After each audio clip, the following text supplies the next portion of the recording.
Assalamualaikum warahmatullahi wabarakatuh. Bertemu kembali dengan Pak Jai, Sinau Statistika dan Penelitian. Pada video kali ini kita akan belajar mengenai teknik analisis korelasi, yaitu yang termasuk ke dalam teknik analisis statistika parametrik. Apa sih yang dimaksud dengan teknik analisis korelasi ini? Kita coba jelaskan sebagai berikut. Teknik analisis korelasi itu digunakan untuk melakukan pengukuran tentang asosiasi atau hubungan, atau sering juga disebut sebagai measure of association, yaitu rumus-rumus atau alat-alat statistik yang digunakan untuk mengetahui asosiasi atau korelasi atau hubungan antar variabel dalam penelitian kuantitatif. Kemudian pengukuran asosiasi itu termasuk juga sebuah teknik di dalam statistika bivariat atau multivariat, karena apabila menghubungkan sesuatu itu idealnya adalah yaitu di dua variabel atau lebih ya. Gunanya untuk apa? Yaitu untuk mengukur kekuatan atau strength hubungan antar variabel. Contoh dari teknik analisis korelasi adalah rumus Pearson product moment, Spearman rank, kemudian Kendall-Tau, chi-square, B coefficient, Goodman-Kruskal, Sommer-Wilson, dan lain sebagainya. Nah, di contoh-contoh ini yang termasuk statistik statistik parametrik untuk korelasi adalah Pearson product moment, sementara yang lain adalah statistik korelasi yang digunakan untuk data-data nominal dan ordinal, atau yang sering kita sebut sebagai statistik non parametrik. Selanjutnya, pada analisis korelasi, dua variabel dikatakan berasosiasi jika variabel yang satu mempengaruhi variabel yang lain. Jika antar variabel tidak saling mempengaruhi, maka variabel tersebut disebut saling independen ya, saling bebas. Jadi tidak ada kaitan, tidak terkait, tidak terhubung, tidak terkorelasi dengan variabel yang lain. Selanjutnya, untuk teknik analisis korelasi itu dilambangkan dengan simbol atau notasi-notasi untuk korelasi. Bisa digunakan notasi rho, R, dan atau REG, atau nanti dengan menggunakan huruf R besar ya. Jadi rho ini adalah lambang dari korelasi yang digunakan ketika penelitian itu menggunakan seluruh populasi, sehingga untuk lambang korelasi menggunakan rho. Sementara untuk R dan REG itu lebih cenderung digunakan apabila penelitian kita adalah penelitian yang menarik sampel dari populasi. Kalau rho kemudian R atau REG ini bisa untuk korelasi sederhana maupun korelasi ganda. Apa sih sebenarnya kegunaan secara spesifik teknik analisis korelasi ini? Kegunaan dari teknik analisis korelasi itu adalah yang jelas adalah untuk mengukur kekuatan atau strength antar variabel yang dihubungkan. Jadi untuk mengukur kekuatan hubungan antara variabel yang dihubungkan itu, teknik statistik yang digunakan adalah teknik analisis korelasi. Diberikan contoh, apabila kita ingin meneliti tentang kekuatan hubungan antara tingkat intelijensi dengan hasil belajar, kemudian sikap dengan motivasi, lalu motivasi kerja dengan produktivitas, kualitas pelayanan dengan kepuasan pelanggan, tingkat inflasi dan dengan IHSG, indeks saham gabungan, dan lain sebagainya. Jika kita ingin meneliti kekuatan hubungan antara masing-masing variabel yang dihubungkan ini, maka untuk menguji hipotesisnya kita bisa menggunakan teknik analisis korelasi. Tetapi kita tidak serta-merta, meskipun variabel kita seperti ini, kita tidak secara langsung bisa menggunakan teknik analisis korelasi. Harus ada asumsi dasar atau asumsi klasik yang harus dipenuhi. Apa saja asumsi klasik yang harus kita penuhi untuk menggunakan teknik analisis korelasi? Yaitu yang pertama, data yang diperoleh dalam penelitian itu didasarkan pada sampel yang diambil secara acak atau random. Jadi sampel penelitian kita itu harus diambil secara random. Itu syarat yang pertama. Kenapa? Dalam sampel yang diambil secara random, maka semua anggota populasi itu diasumsikan mempunyai probabilitas yang sama untuk dijadikan sampel. Jadi penarikan sampel dari populasinya harus menggunakan secara acak, atau lebih sering digunakan tekniknya adalah simple random sampling misalnya, atau stratified random sampling dan sebagainya. Kemudian asumsi yang kedua adalah data yang dihubungkan harus berdistribusi normal. Artinya antara variabel yang dihubungkan itu datanya harus normal, data yang sebarannya simetris sempurna. Kemudian variabel yang dihubungkan harus berpola linear, artinya hubungan antar variabel itu membentuk sebuah garis lurus. Jadi tiga asumsi inilah yang mendasari kita menggunakan teknik analisis korelasi. Tapi perlu diingat, untuk tingkatan data atau klasifikasi datanya itu adalah interval dan rasio. Jadi selain ketiga asumsi klasik ini, maka apabila kita ingin menggunakan teknik analisis korelasi, perlu diingat juga jenis datanya. Apakah data penelitian kita interval atau rasio? Jika nominal dan ordinal itu tidak diperkenankan menggunakan teknik analisis korelasi yang parametrik. Karakteristik korelasi ini supaya kita tidak ragu ketika menggunakan teknik analisis korelasi, ini perlu kita ingat karakteristiknya terlebih dahulu.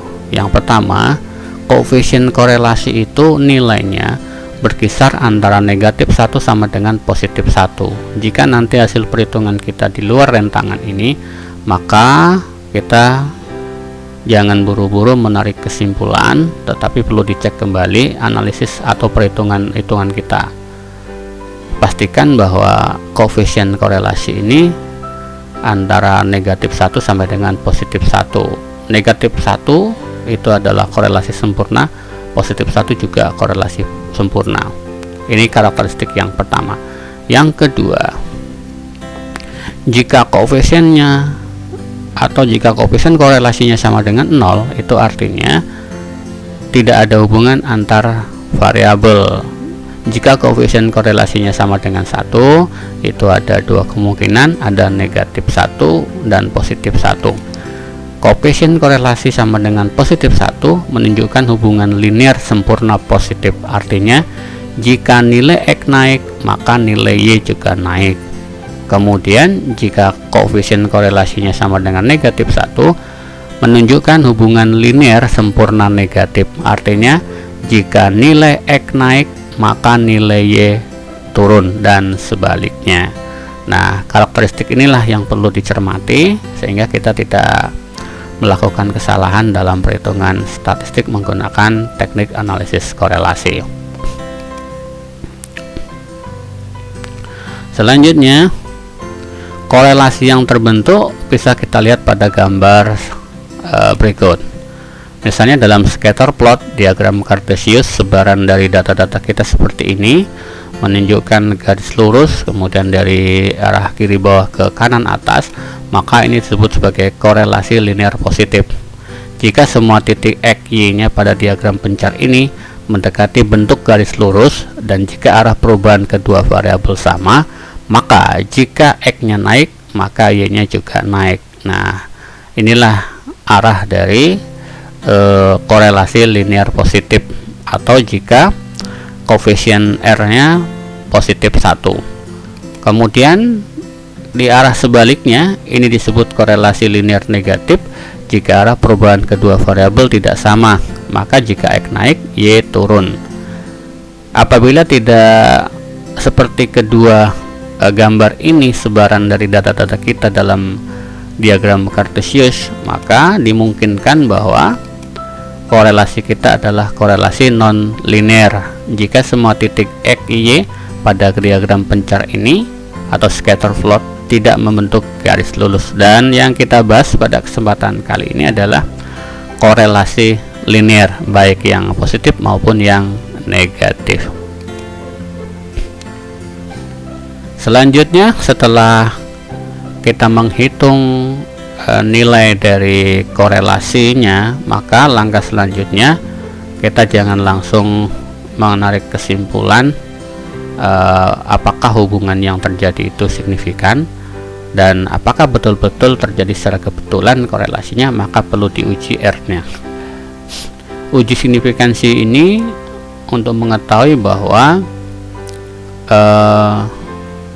korelasi yang kita peroleh itu atau koefisien korelasi yang kita temukan itu merupakan korelasi yang terjadi secara kebetulan atau terjadi secara nyata atau signifikan. Jadi di dalam konteks ini, signifikansi atau sering juga disebut sebagai probabilitas atau di lain saat disebut taraf nyata dilambangkan dengan alfa, yaitu memberi gambaran mengenai bagaimana hasil penelitian mempunyai peluang untuk benar. Kenapa kita uji signifikansi korelasinya? Koefisien korelasi yang diperoleh harus diuji dulu signifikansinya.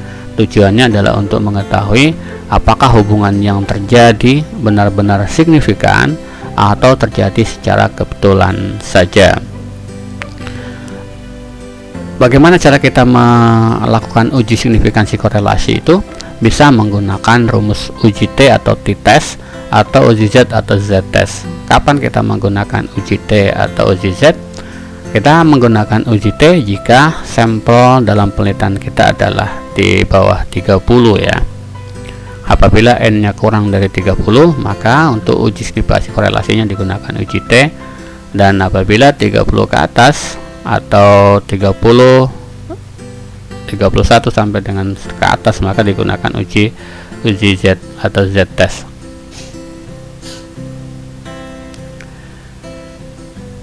Kemudian untuk mengetahui kontribusi dari variabel X-nya terhadap variabel Y-nya, kita bisa menggunakan rumus koefisien determinasi.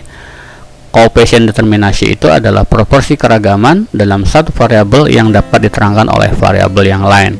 Jadi kita ketika ingin menentukan kontribusi variabel X terhadap Y, maka kita bisa menggunakan rumus koefisien determinasi. Diberikan contoh, misalnya kecantikan dengan kepandaian. Apakah kecantikan ada hubungan dengan kepandaian? Jika ada, berapa sih kontribusi variabel kecantikan terhadap kepandaian? Ini bisa kita hitung seperti ini. Misalnya dalam suatu penelitian dengan menyebarkan instrumen kepada responden, maka diperoleh korelasi koefisiennya adalah 0,3. Untuk menentukan koefisien penentunya atau koefisien determinasi, bisa menggunakan rumus KP sama dengan R kuadrat kali 100%, dimana R nya 0,3 dipangkatkan 2, 0,09 dikali 100% yaitu 9%. Jadi dengan perhitungan ini kita bisa mengetahui bahwa kontribusi variabel kecantikan terhadap kepandaian itu sebesar 9%. 9% keragaman kepandaian dapat dinilai dari kecantikan. Nah, artinya ada 91% yang lain itu dipengaruhi oleh variabel yang lain. Nah, 91% inilah yang kita sebut sebagai koefisien non-determinasi. Jadi secara singkat urutannya, ketika kita sudah menghitung koefisien korelasi, maka kita harus uji dulu korelasi itu signifikansinya, bisa menggunakan uji T atau uji Z. Setelah itu baru kita mengukur kontribusi variabel bebas terhadap variabel terikatnya, yaitu dengan menggunakan koefisien determinasi. Teknik-teknik alat korelasi yang termasuk dalam statistik inferensial itu ada dua macam, dianalogikan atau dikategorikan berdasarkan parameternya. Ada korelasi parametrik teknik korelasi parametrik sering digunakan adalah person product moment, korelasi ganda, dan korelasi parsial. Kemudian yang kedua, korelasi yang termasuk korelasi non parametrik. Contoh-contohnya di depan tadi sudah dijelaskan juga. Beberapa atau dua statistik yang termasuk korelasi non parametrik adalah Spearman rank dan Kendall-Tau yang sering digunakan. Dan pada bahasan kali ini kita akan membahas tentang person product moment, kemudian korelasi ganda, korelasi parsial, dan satu lagi adalah korelasi point Bessel yang termasuk korelasi parametrik. Secara teori itu ada beberapa macam rumus korelasi product moment atau korelasi PPM. Di video ini saya hanya menyampaikan dua jenis rumus korelasi product moment yang saya anggap simple dalam pelaksanaan atau penerapannya. Ini saya sebut sebagai rumus korelasi PPM yang pertama. RAG sama dengan sigma EG per akar dari sigma X kuadrat dikali sigma Y kuadrat, di mana X adalah X dikurang X bar, kemudian Y adalah Y dikurang X bar. X adalah skor rata-rata dari X, kemudian Y adalah skor rata-rata dari Y. Ini rumus korelasi PPM yang pertama. Kemudian yang kedua, ini agak panjang. RAG sama dengan N kali X XY kurang sigma X kali sigma Y per akar N kali sigma X kuadrat dikurang sigma X dikuadratkan dikali N kali sigma Y kuadrat dikurang sigma Y kuadrat. Jadi penggunaan rumus ini kalian harus bisa membedakan terutama pada notasi N. N di sini adalah merupakan jumlah subjek penelitian.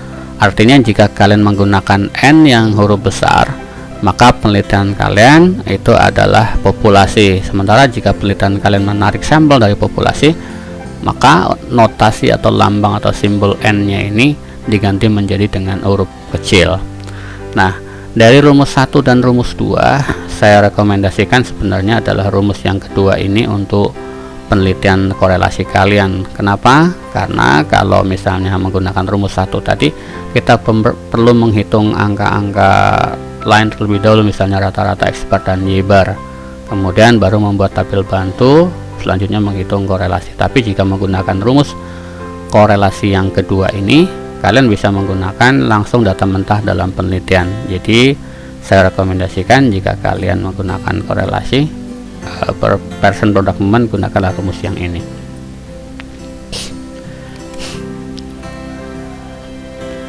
Selanjutnya, setelah kita ketahui koefisien korelasinya, maka untuk menarik kesimpulan dalam pengujian hipotesis kita perlu kriteria. Kriteria saya kutipkan dari pendapat Sugiono 2011 halaman 244. Kriterianya seperti ini: jika nilai R hitung lebih besar atau sama dengan R tabel, maka H0 ditolak. Sebaliknya, jika R hitung lebih kecil dari R tabel, maka H0 ditolak. Inilah kriteria menurut Sugiono yang bisa kita gunakan untuk pengujian hipotesis korelasi kita.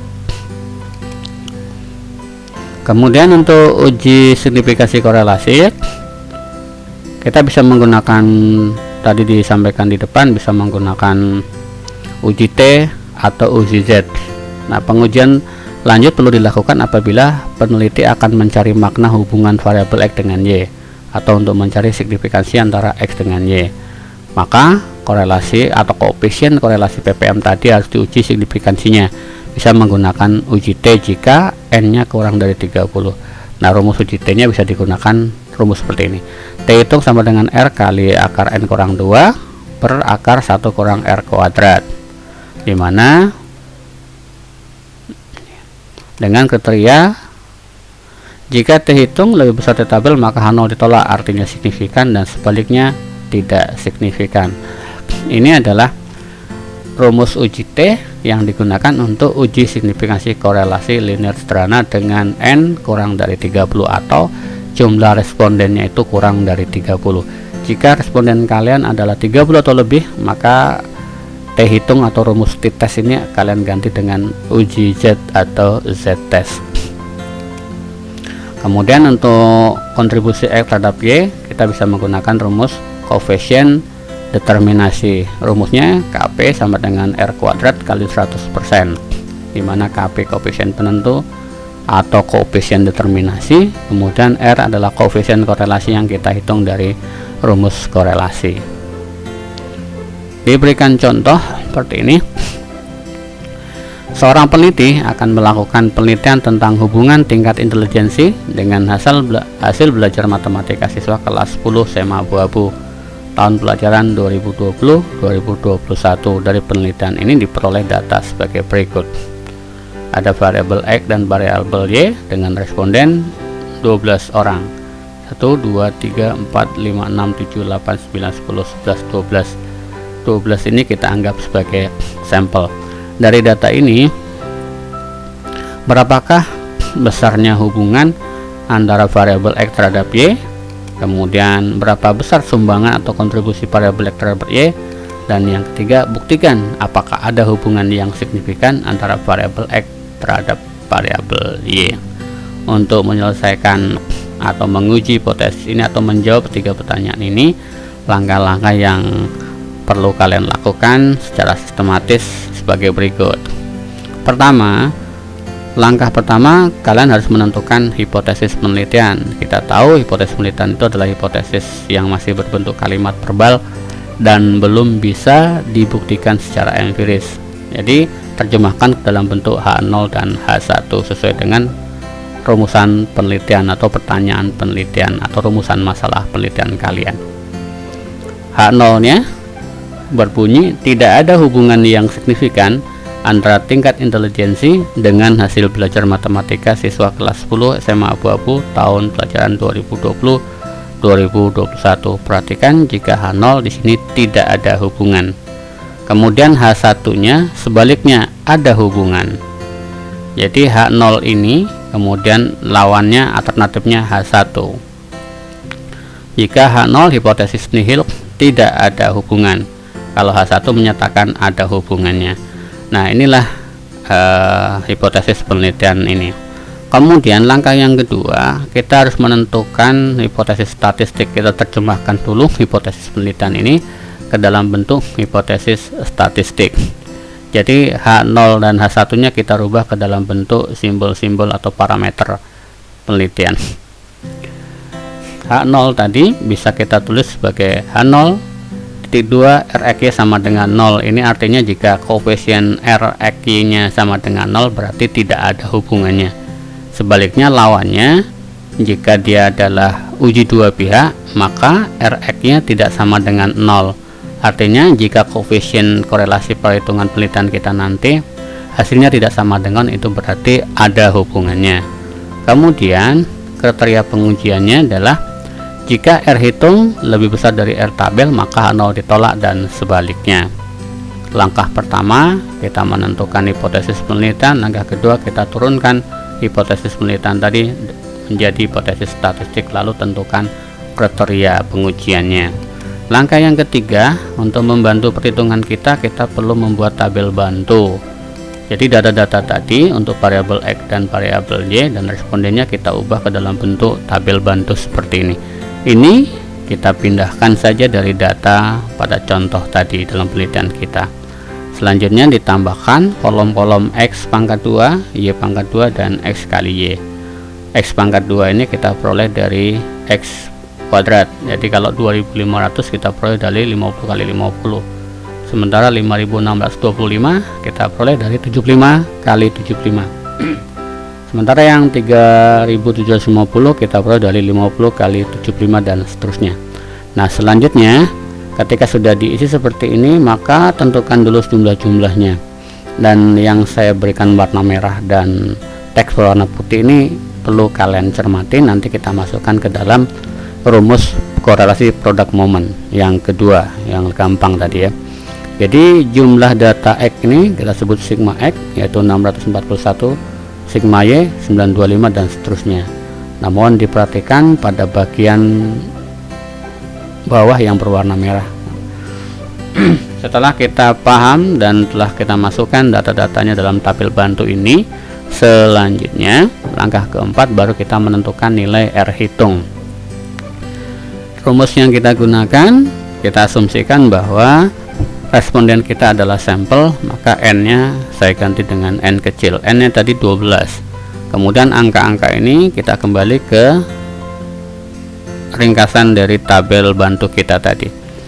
N-nya 12, kemudian sigma XY, perhatikan di sini sigma XY 50.130, kemudian sigma X-nya 641, sigma Y-nya 925, kemudian sigma X kuadratnya, mohon diperhatikan sigma X kuadrat dengan sigma X dikuadratkan itu tidak sama. Jika sigma X kuadratnya berarti ini, maka jika sigma X dikuadratkan berarti ini dipangkatkan 2, dan seterusnya. Setelah itu masukkan ke dalam rumus angka-angka sesuai dengan lambangnya masing-masing, jangan ada keliruan. Maka ketika kita sudah memasukkan menjadi seperti ini, selanjutnya baru kita sederhanakan. Setelah kita sederhanakan, maka kita peroleh koefisien korelasinya adalah 0,8065. Inilah yang menjawab pertanyaan pertama tadi, berapakah besarnya koefisien dari X dengan Y, maka RXY nya adalah 0,8065. Selanjutnya baru kita menguji hipotesis untuk langkah yang kelima. Terlebih dahulu kita akan menentukan nilai T tabel sebagai pembanding. Dari perhitungan kita tadi diperoleh bahwa koefisien korelasi atau R hitungnya 0,8065. Nah, dari mana dapatnya R tabel 0,576? Maka kita bisa menggunakan alfa 0,05 dan N-nya 12 untuk memperoleh nilai ini di tabel R. Kita perhatikan pada tabel R ini, terlebih dahulu jika di sini ada alfanya 0,05, kita tentukan di sini, kita cari alfa yang 0,05 atau 5%. Taraf nyata atau alfanya ya, taraf signifikansinya 5% sama dengan 0,05. Kemudian lihat di bagian N, kemudian cari angka 12. Setelah itu baru ditarik garis ke kanan, ini dari 5%, tarik bawah, garis bawah, maka dapat angka 0,576. Angka inilah yang disebut sebagai R tabel. Jika sudah kita temukan nilai R tabel, kita bandingkan saja. Kita bandingkan R hitung dengan R tabel, kemudian sesuaikan dengan kriteria.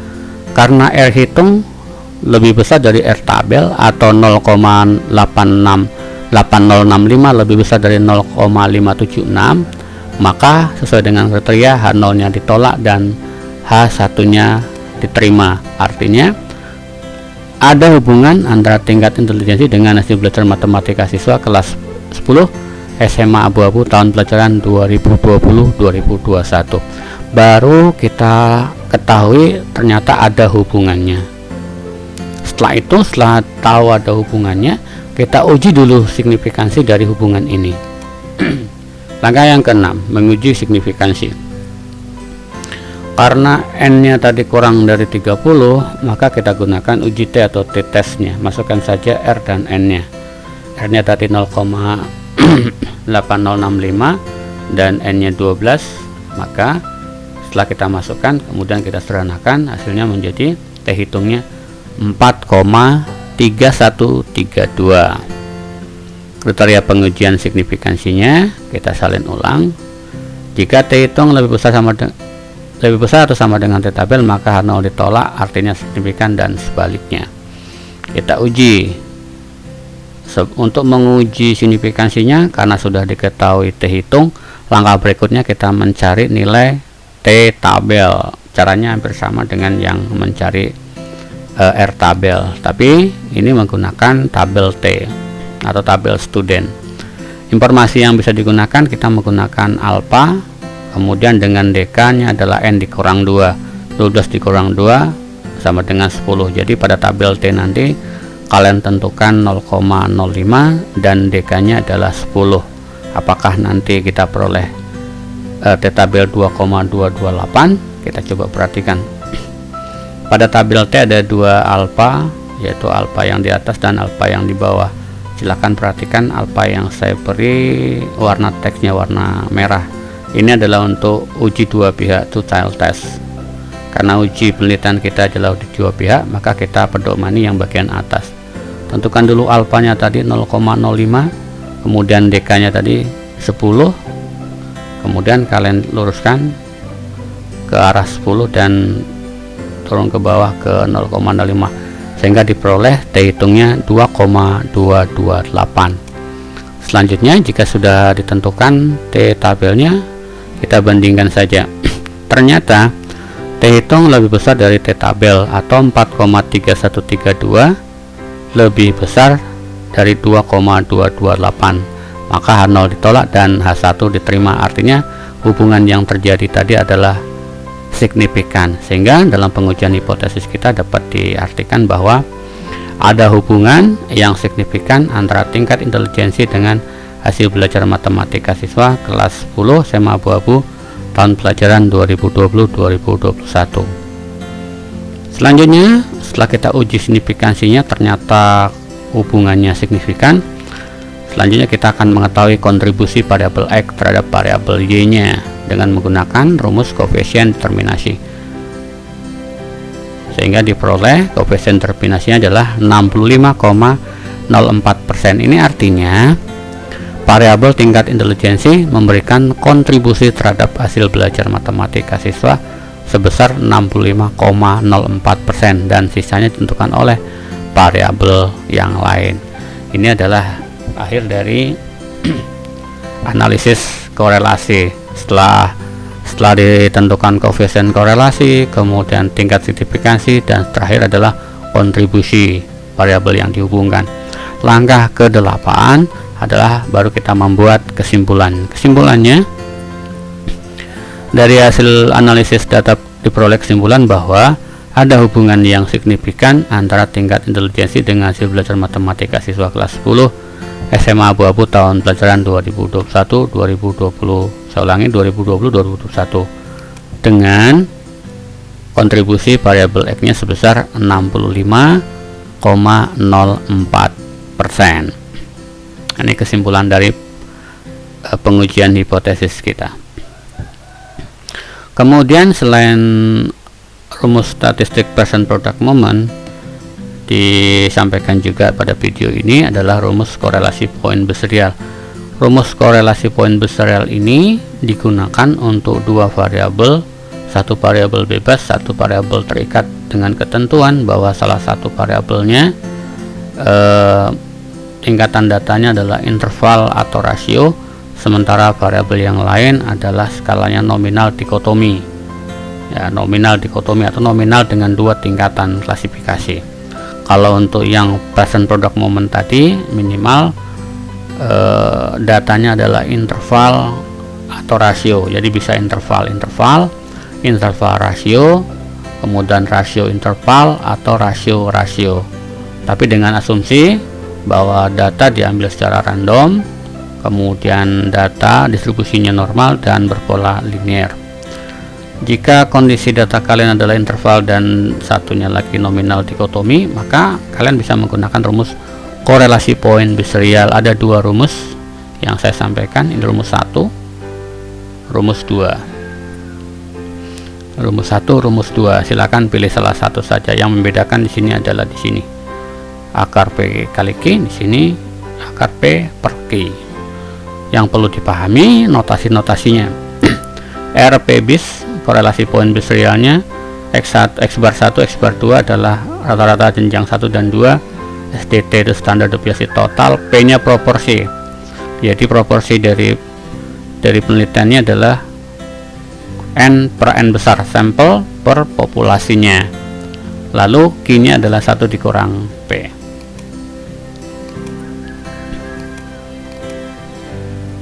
Untuk interpretasi poin beserialnya bisa kita gunakan juga untuk pembandingnya R tabel, gunakan tabel product moment dengan DKN dikurang 2. Kriterianya sama seperti kita gunakan korelasi present product moment tadi.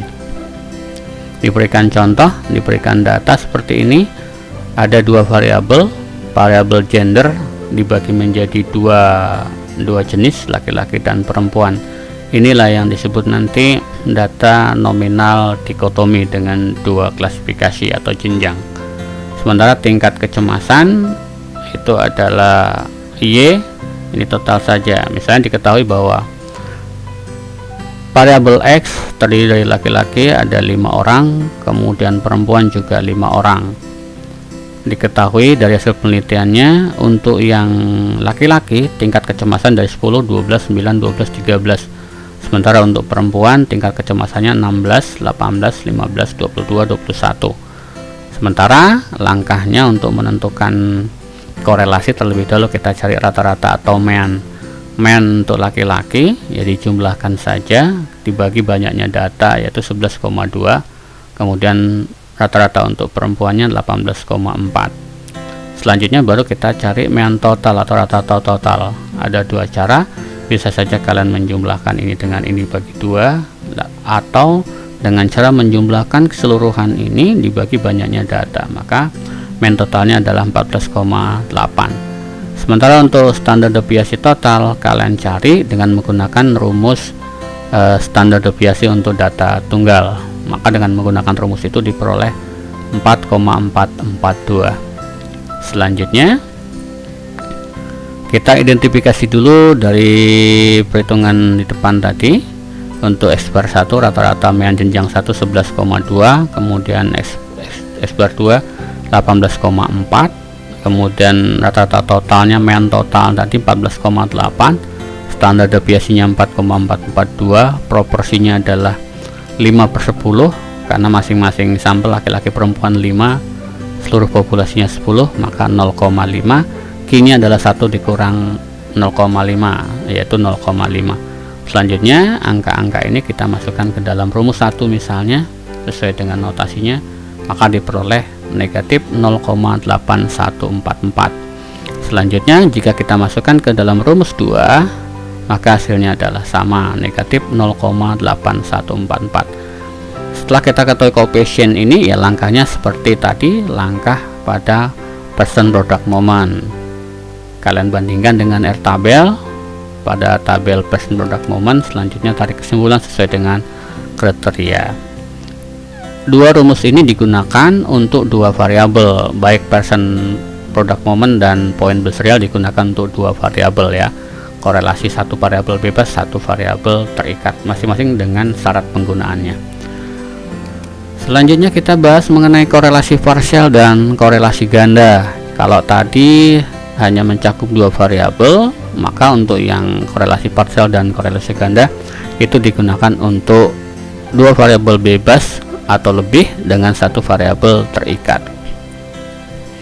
Apa sih yang dimaksud dengan korelasi parsial? Korelasi parsial adalah suatu nilai yang menunjukkan arah dan kuatnya hubungan antar dua variabel atau lebih setelah salah satu variabel yang diduga mempengaruhi hubungan variabel tersebut dibuat tetap atau dikendalikan atau dibuat konstan. Jadi jika ada X1 dan X2 terhadap Y, salah satunya dibuat tetap variabel bebasnya, maka disebut korelasi parsial.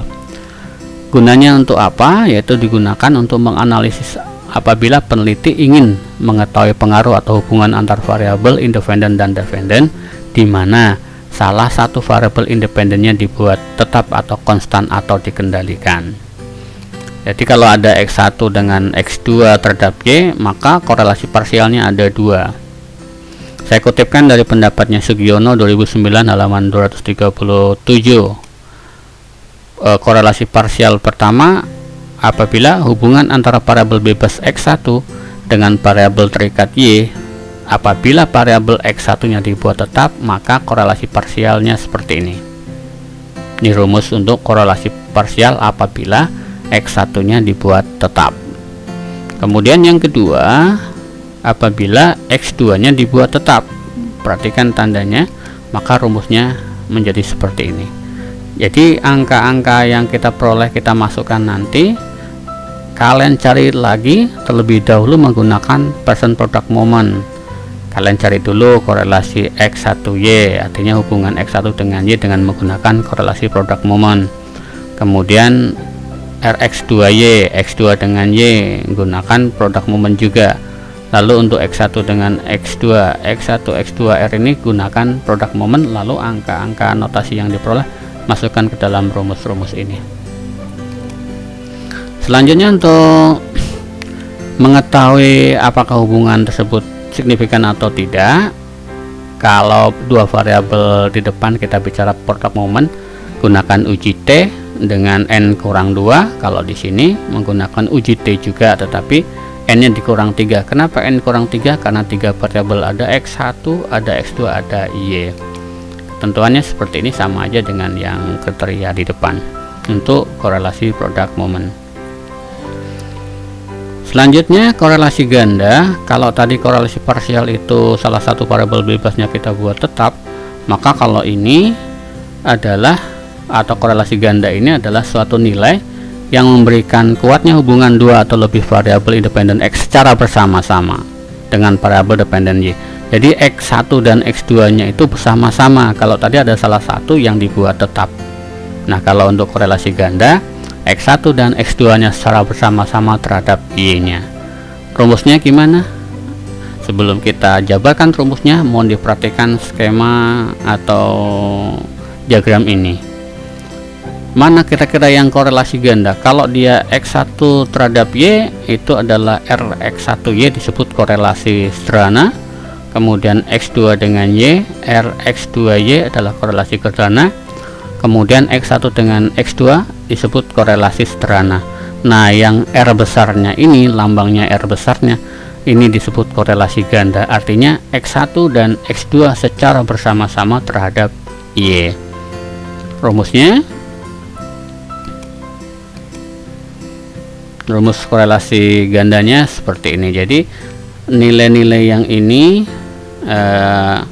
Rx1Y ya kita peroleh dari rumus korelasi produk momen antara X1 dengan Y dan seterusnya. Mudah saja. Jadi baik korelasi parsial, baik korelasi ganda, itu dasarnya adalah korelasi sederhana version produk momen. Selanjutnya, setelah kita menentukan korelasi gandanya atau koefisiennya, ya tentu saja diuji signifikansinya. Untuk menguji signifikansi dari korelasi ganda bisa digunakan uji F. FH sama dengan R kuadrat per K per 1 kurang R kuadrat per N kurang K kurang 1. Dimana ini keterangannya, kemudian dengan kriteria seperti ini. Jadi di sini menggunakan rumus F hitung ya, F hitung dengan R besar, R ganda ini, kemudian K nya jadi jumlah variabel bebasnya, N nya jumlah sampel. Sebagai pembandingnya kita mencari F tabel dengan menggunakan tabel F. Di tabel F itu ada DK, ada 2 DK, ada DK pembilang, bisa kita ambil nilainya dari K, jumlah independennya. Kemudian untuk DK penyebutnya yaitu N kurang K kurang 1. Jadi jumlah sampel dikurang jumlah variabel dikurang 1, itu disebut DK penyebutnya. Dengan kriteria jika F hitung lebih besar dari F tabel, maka H0 nya ditolak, artinya signifikan, dan sebaliknya. Diberikan contoh. Seorang peneliti ingin mendeskripsikan hubungan antara sikap belajar X1 dan tingkat intelijensi X2 dengan hasil belajar matematika Y di kelas 8 suatu SMP. Instrumen penelitian disebarkan pada 10 orang siswa sebagai responden untuk tujuan penelitian tersebut. Rekapitulasi hasil pengumpulan data sebagai berikut. Misalnya dalam penelitian itu diperoleh data seperti ini. Ada 10 responden, variabel X1, variabel X2, dan variabel Y. Diasumsikan data hasil penelitian ini sudah ditransportasikan yang data sikap ya, sehingga menjadi interval semua. Kemudian diasumsikan bahwa data sudah berpola Solangi, data sudah distribusi normal dan polanya linear diambil secara acak. Tentukan koefisien korelasi parsialnya, kemudian tentukan koefisien korelasi gandanya. Selanjutnya ujilah signifikansi dari masing-masing koefisien korelasi tersebut. Langkahnya, terlebih dahulu untuk menjawab ini tentu kita harus mencari dulu atau menghitung dulu korelasi sederhana menggunakan person product moment, bisa secara manual, bisa menggunakan program. Pada contoh ini saya menggunakan program SPSS untuk menghitung masing-masing korelasi linear product momentnya. Dari perhitungan saya dapat untuk Rx1Y 0,455, lalu Rx2Y 0,356, kemudian Rx1x2 0,302. Angka-angka ini bisa kalian cari secara manual dengan cara yang sudah saya jelaskan, atau bisa langsung menggunakan person product moment. Kalian perhatikan di sini 0,455, kemudian 0,356 dan 0,302. Ini hasil Rx1, Rx2Y, S1x2. Selanjutnya, setelah kita tentukan nilai-nilai dari korelasi sederhana person product moment ini, kita jawab pertanyaan yang pertama. Koefisien korelasi parsialnya ada 2. Ini jika X1 nya kita buat tetap, tinggal masukkan saja data-data kita tadi ini. Silakan masukkan yang sudah kita cari korelasi sederhananya, lalu sederhanakan. Maka diperoleh untuk korelasi parsial pertama adalah 0,257. Kemudian dengan menggunakan software IBM SPSS versi 26, kita peroleh sama 0,257.